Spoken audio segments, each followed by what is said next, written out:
Sebagai bukti nyata pengembangan program Daya, maka terwujudlah program relawan yang melibatkan partisipasi manajemen dan staf Bank BTPN bertajuk Sahabat Daya.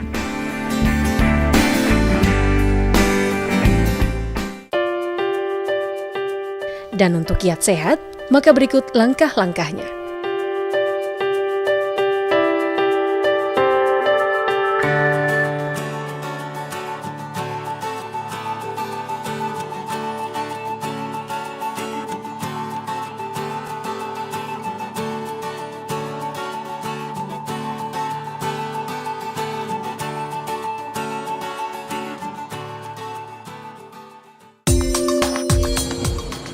Halo, saya Alia. Saya sedang mengikuti kegiatan Sahabat Daya. Mau tahu seperti apa? Yuk ikut saya.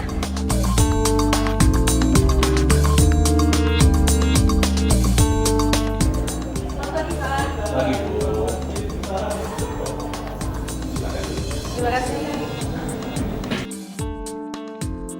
Perkenalkan, saya Alia dari BTPN Pusat. Maksud kunjungan saya ke sini adalah sebagai sahabat daya di cabang Bapak. Terima kasih Bu Alia atas kunjungannya ke cabang kami. Kami sudah dapat informasi dari tim pusat bahwa Ibu menjadi tamu kita di dalam Sahabat Daya hari ini. Dalam acara Sahabat Daya hari ini, Ibu wajib memaparkan modul tentang kiat sehat kepada para pensiunan atau purnabakti. Dalam hal acara tersebut, Ibu wajib menjawab akan segala pertanyaan. Kalau ada pertanyaan yang tidak jelas, Ibu didampingi oleh tim dokter kita. Dan kami akan kasih waktu untuk Ibu selama 20 menit. Ya, mungkin ada yang Ibu tanyakan kepada saya. Saya rasa penjelasan Bapak sudah cukup jelas, Pak. Terima kasih sekali ya, Pak. Ayo, mari saya antar, Bu. Mari, Pak.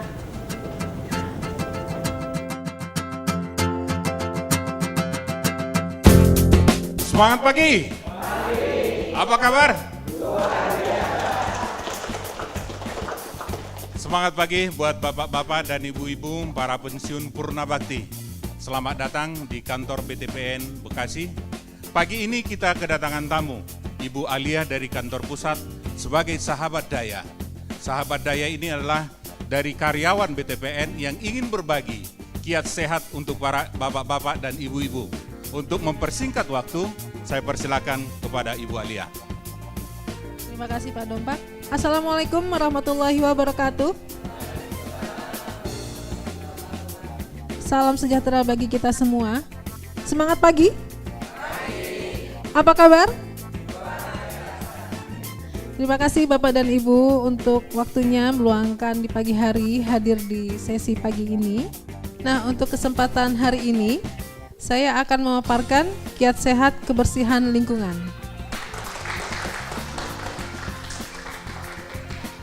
Yang pertama, seperti apa sih kesehatan dalam lingkungan? Yang pertama adalah rumah yang memenuhi syarat rumah sehat. Lalu yang kedua, adanya air bersih dan air sehat. Lalu yang ketiga, tentunya saluran pembuangan yang memenuhi syarat. Yang keempat, jamban keluarga dipelihara dengan baik. Dan yang kelima, membuang sampah dengan benar. Saya coba paparkan satu-satu ya. Yang pertama, rumah sehat. Yang pertama, harus memiliki ruangan terpisah untuk keperluan sehari-hari dan mempunyai ukuran yang memadai. Terus yang kedua, tersedia air yang bersih, saluran pembuangan air bekas, tempat sampah, jamban, dan juga saluran pembuangan air hujan. Yang ketiga, kamar-kamar harus berjendela dan terdapat lubang angin serta dibuat menghadap arah angin. Jendela kamar pada siang hari dibiarkan dalam kondisi selalu terbuka. Yang keempat, pertukaran udara dalam rumah lancar. Oleh karena itu, ruangan dalam rumah harus cukup luas. Yang kelima, pada pagi hari harus ada paparan cahaya matahari yang masuk ke dalam rumah. Dan di malam hari harus ada penerangan atau cahaya yang cukup. Lalu selanjutnya, dinding dan lantai harus kering, jangan dibiarkan lembab. Asap dapur mempunyai jalan keluar yang memadai melalui lubang langit-langit. Lalu, halaman rumah harus senantiasa bersih dan pekarangan rumah ditanami oleh tanam-tanaman atau tumbuh-tumbuhan yang bermanfaat. Jika terdapat kandang peliharaan hewan ternak, jaraknya harus 10 meter dari rumah.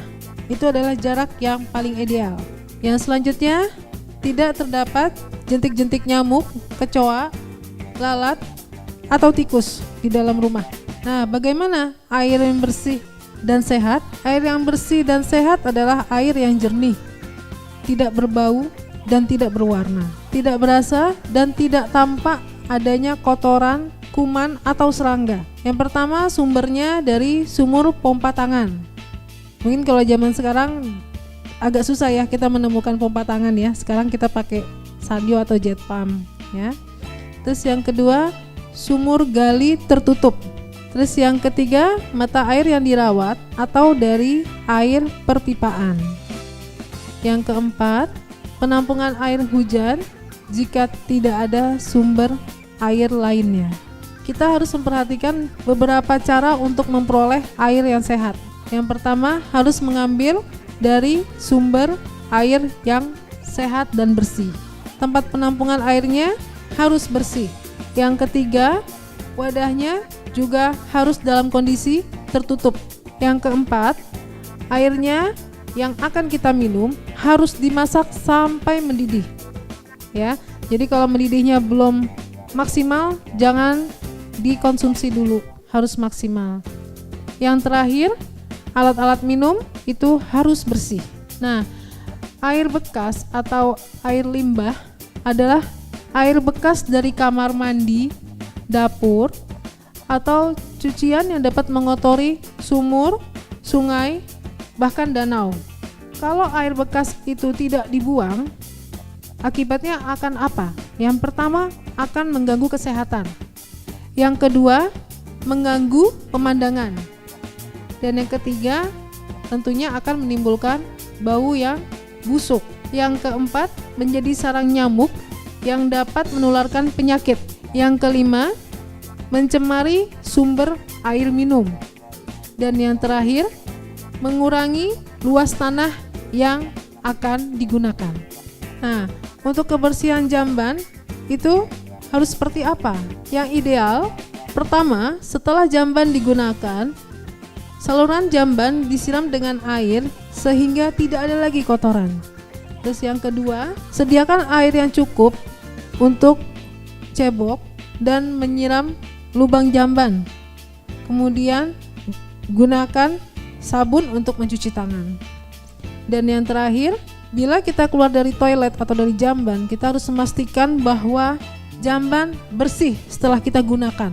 Sampah, macam-macam sampah itu harus diperhatikan nih bapak-bapak dan ibu-ibu, sehingga nanti pada saat membuangnya tidak salah. Yang pertama, sampah kering, yaitu sampah yang tidak dapat mengalami pembusukan. Seperti apa? Logam, besi, plastik, lalu kaleng, karet, dan bahkan botol. Lalu sampah organik, sampah basah adalah sampah yang mengalami pembusukan secara alami. Contohnya, sampah dapur, sampah dari restoran, dan yang terakhir adalah sampah yang berbahaya, sampah yang dapat membahayakan tubuh secara langsung. Baterai, botol racun, itu juga adalah kategori barang-barang sampah yang berbahaya. Demikianlah pemaparan saya mengenai kiat sehat kebersihan lingkungan. Mungkin dari pemaparan saya tadi ada yang ingin Bapak dan Ibu tanyakan, kami persilahkan. Ya Pak, silakan Pak. Terima kasih Bu. Assalamualaikum warahmatullahi wabarakatuh. Waalaikumsalam warahmatullahi wabarakatuh. Nama saya Herman, Purnabakti BTPN Bekasi. Yang saya ingin tanyakan Bu, bagaimana untuk mengetahui syarat-syarat bahwa air itu bersih dan sehat agar konsumsi di keluarga kami tidak mengandung penyakit. Terima kasih Bu. Terima kasih Pak Herman untuk pertanyaannya. Jadi Pak, Bapak dan Ibu, kalau misalnya kita ingin tahu syarat bahwa air itu bersih, pertama kita harus tahu dulu sumbernya dari mana. Sumbernya bersih atau tidak. Lalu yang kedua, kita harus tahu juga apakah wadah untuk penyimpanan air itu tertutup rapat. Lalu yang ketiga, air itu tentunya harus dimasak sampai dengan mendidih. Dan nanti pada saat Bapak dan Ibu minum, pastikan bahwa wadah untuk Bapak dan Ibu minum itu kondisinya bersih. Demikian penjelasan dari saya. Mungkin dari Dr. Khalid ada yang mau ditambahkan? Penting tadi diperhatikan tentang kebersihan, baik dari sumber airnya, penampungannya, dan proses pengolahannya. Jadi air tersebut mesti dipastikan matang dimasak dengan air dengan mendidih, kemudian diminum dengan alat-alat yang bersih juga. Jadi sudah betul apa yang disampaikan oleh Ibu Alia. Tepuk tangan dong buat Ibu Alia.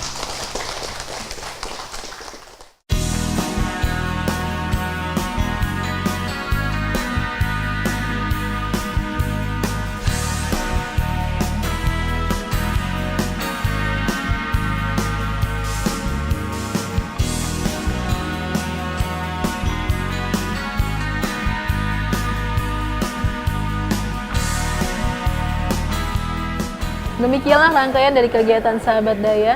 Menarik bukan? Apakah Anda sudah mendaftar sebagai Sahabat Daya?